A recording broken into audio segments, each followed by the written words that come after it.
Hey, it's Bob Simon taking a break to tell you about CallRail. CallRail is a product that my firm uses, and what CallRail does is it plugs into your phone calls with your intake and with your clients to record those phone calls as real-time transcripts so you can get intelligence, and with the Attorney Share plugin, you can actually, in real time, be able to send a referral out through the marketplace to find the best match, all made possible with CallRail being plugged into your firm's intake with real intelligence. CallRail. Welcome to this episode of the Justice Team podcast on the Justice Team Network. I am your host, Bob Simon, and I'm here to talk to you about a man that runs one of the most efficient law firms in America. He came to us from the state of Maryland today, and he also was wise enough to start a legal technology company to enhance the operations of his law firm to make things more efficient. And now they have over 100 law firms on the platform. Josh, welcome. Thanks a lot for having me, Bob. Really appreciate it. So first, let everybody know what your law firm is. Zirkin and Schmerling Law in Maryland. We're in Baltimore. We're also in Anne Arundel County in Maryland. And the firm, correct me if not, but you guys have actually changed the law on dog bite cases in Maryland. Yes, that's right. So we've won a couple of decisions that got appealed. And on appeal, it further expanded the dog bite law throughout Maryland for injured victims throughout Maryland, which we're really proud of. But isn't Maryland like one of the weird states that has weird laws on like if you're injured and stuff? Could you just educate everybody about that? Yeah, sure. Happy to. So Maryland has contributory negligence. So if you're 1% at fault in Maryland, you collect zero on a case. Zero. So if you get rear-ended and they're like, well, you stopped too short a little bit and you're 1% at fault, you get zero. In theory, you could be crossing a street, not be in the crosswalk, and doesn't matter. You get hit, zero. So it's wild. So we have some bad laws there, and we had some really bad dog bite laws for a while. And not to bore you with all the back and forth, but the law changed a lot over the years. But one thing that was still out there that was a really bad law was, a delivery driver. Let's say you're a UPS driver, Amazon delivery driver. You deliver a package and someone's dog is out in their yard and bites you. Well, in Maryland, that homeowner, that dog owner would not have been at fault for that. And so it's crazy. So on appeal, the Appellate Court of Maryland actually took the case that we had and further expanded on the law, which is a pretty new law. It's a new law that went into effect in the last 10 years, and basically said that, no, there is strict liability, and a dog could be running at large on your own property if it attacks somebody. So now all those cases now, when you have a delivery driver going to somebody's home, are now strict liability. But I mean, if you think that should make sense, because people are coming there to give you a service to deliver a package or mail, and you want to incentivize people to keep their property safe. Exactly. That's exactly right. My dad used to be a local delivery driver for UPS. He worked there for 35 years. And when you go out to the more rural places of Western Pennsylvania and Central PA, he's like, dogs, no problem. He's like, you know what the worst animal was? Fucking chickens. He's like, these chickens and roosters would run up and just peck your shins and wouldn't leave you alone. He's like, I'm telling you, man, this was crazy. So let's change the chicken pecking law.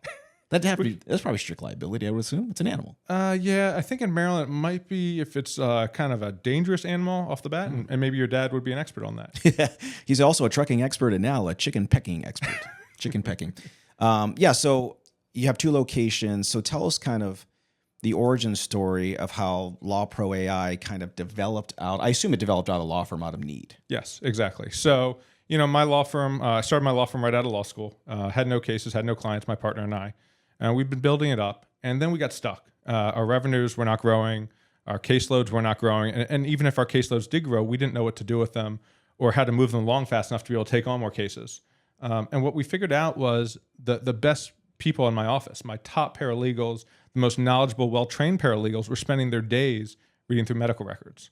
And we decided, how were we ever going to grow if that's how we had our best people spending their time?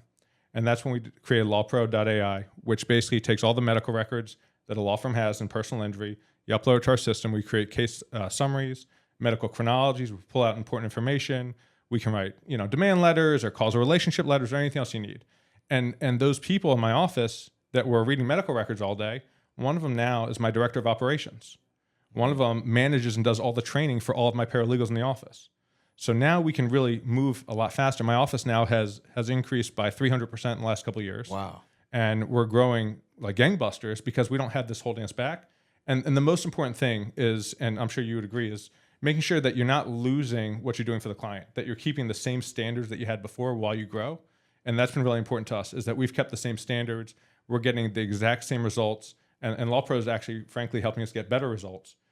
So we haven't lost anything. We haven't lost that client touch. We haven't lost to be able to get fair value for our injured clients.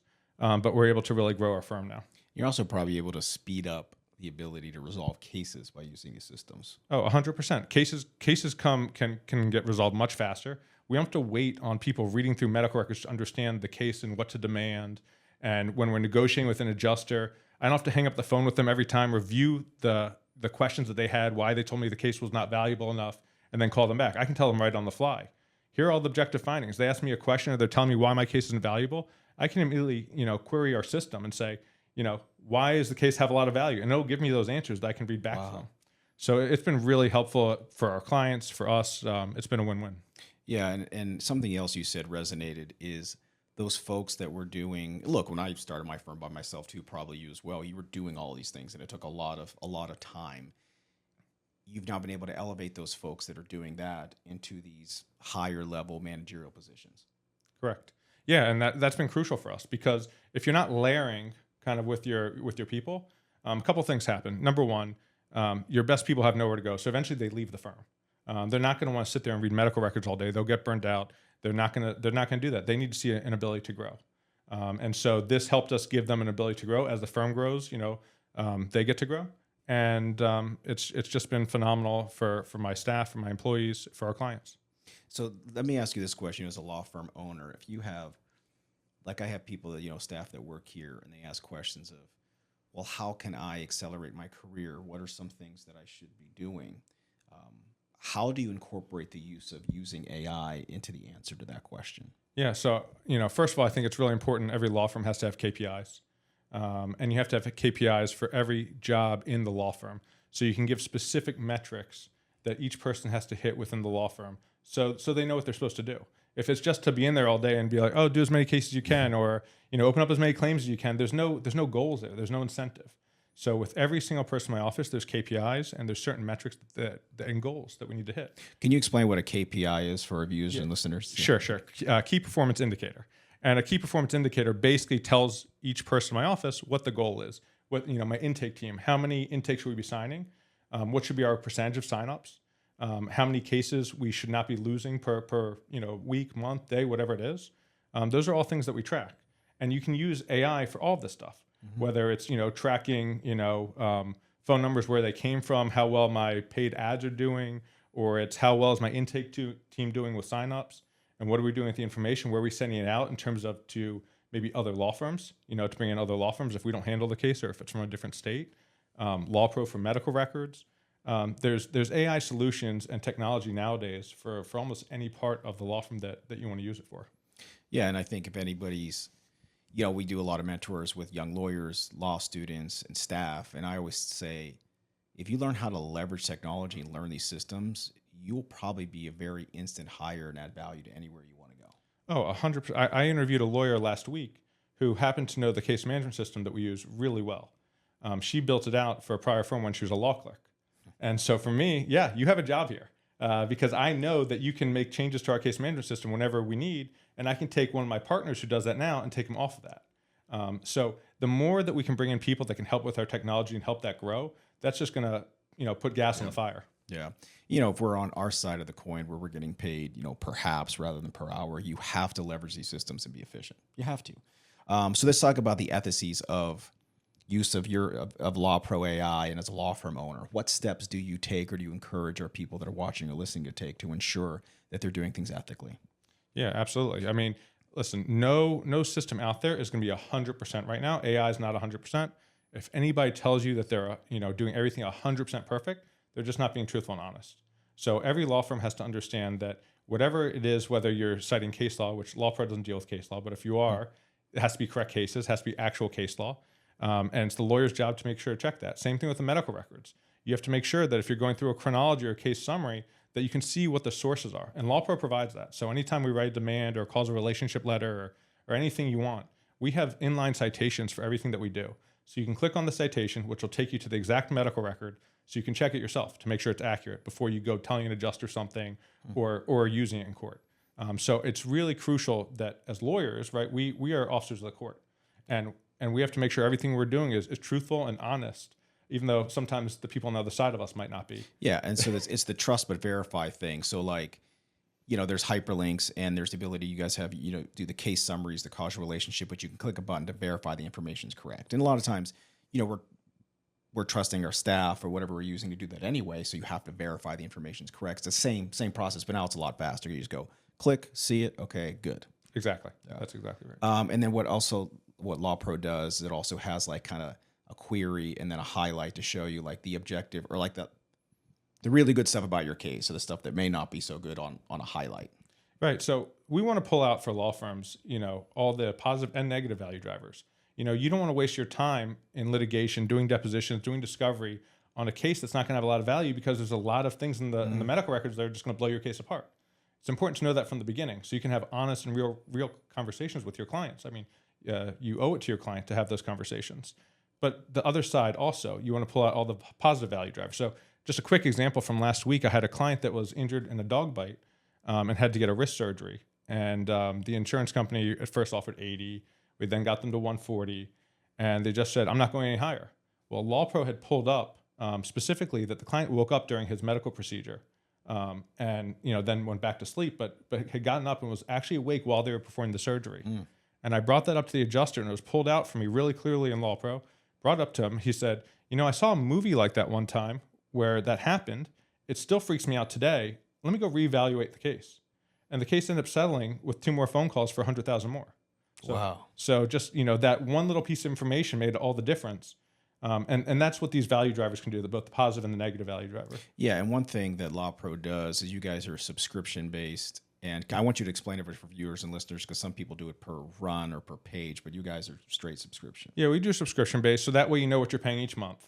We're not charging you this much per demand or this much per this letter or this much per this. It all comes in one. You get the whole package. And so that way, every month, this is how much I'm paying. You can put all your medical records in. You don't have to think about it twice. As you pay more, you're getting a lot more usage. So it's cheaper as you pay more and you're doing more with us.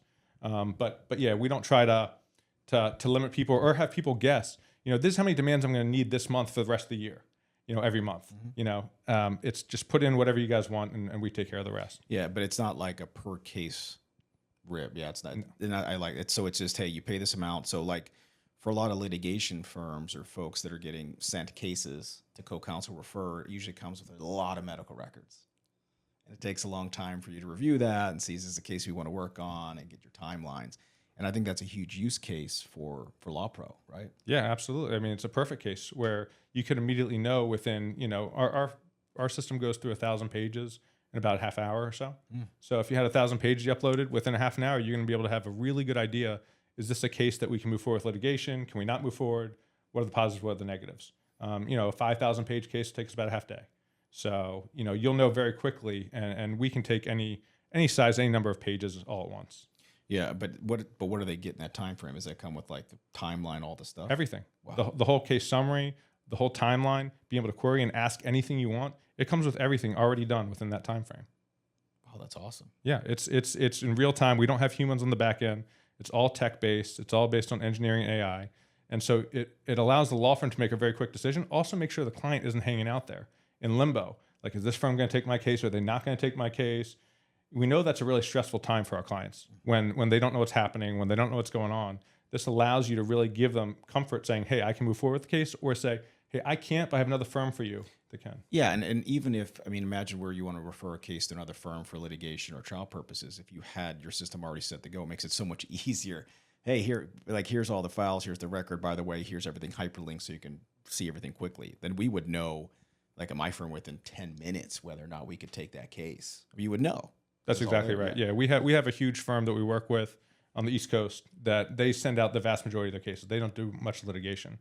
And they use us for every case. And when a case needs to be sent out, which the vast majority of them do, they already have, like you're saying, they have the PDF timeline with the hyperlinks and everything else. And co-counsel firms can decide immediately, we'll take this, we won't take this. Wow, that's awesome. So what are your, I assume LawPro.ai is having hyper growth and the law firm is as well. So like, How do you handle that, man?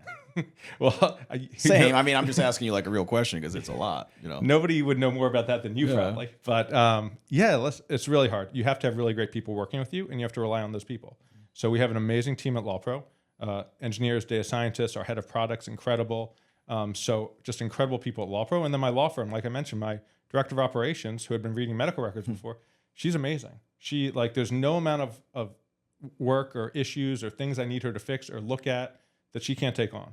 And then we've hired other managers in the office also. So it's having a great team of people that are really willing to work hard and understand why this is so important. You know, for a law firm, right? It's not just about making money; it's helping people. And if you went into being a law firm just to make money, I don't think you're going to be super successful, and I don't think your clients are going to feel that also.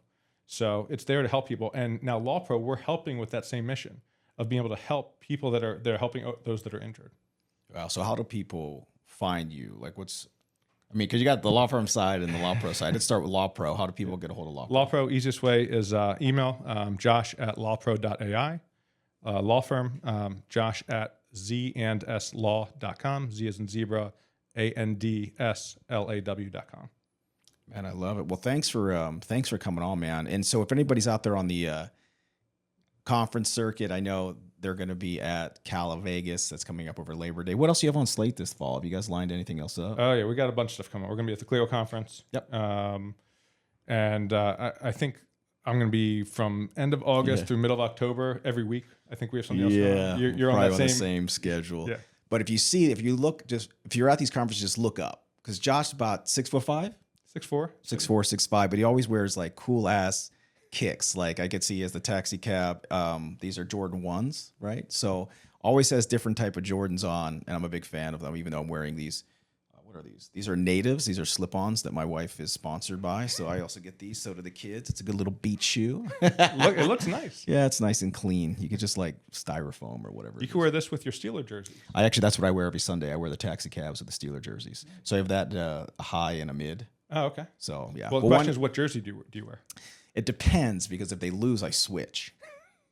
Superstitious. So like sometimes I'll have a really good T-shirt that I wear until they lose, and then I'll switch. But like when they're in the playoffs, the Jerome Bettis jersey will come out, right? Classic.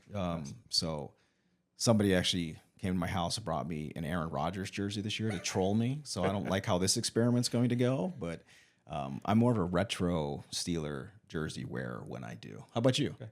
I'm not a Steelers. I know you're not. But I'm actually a Washington fan. So we don't have any bad blood between football teams. No, you and I. not at all. Jaden is the man. I love watching him play, and he seems like the best teammate you could hope for. And so amazing year last year. I can't wait to see what this year has in store. And there was a guy that we used to play against in high school named LeVar Arrington. You remember when he was? Oh God, that guy was an animal. He was a second or third pick. You played against? Yeah, so he was. When he was in high school, he had a little younger brother named Brian, but he actually kicked off. He was the punter, he's running back, and the linebacker, and like he would just annihilate you for the whole game, like on his special teams, defense, offense. He played in Penn State, I think.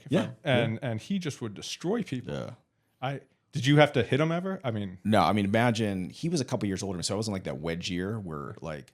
But imagine a guy that size playing against, because he was that size when he was like 13, 14.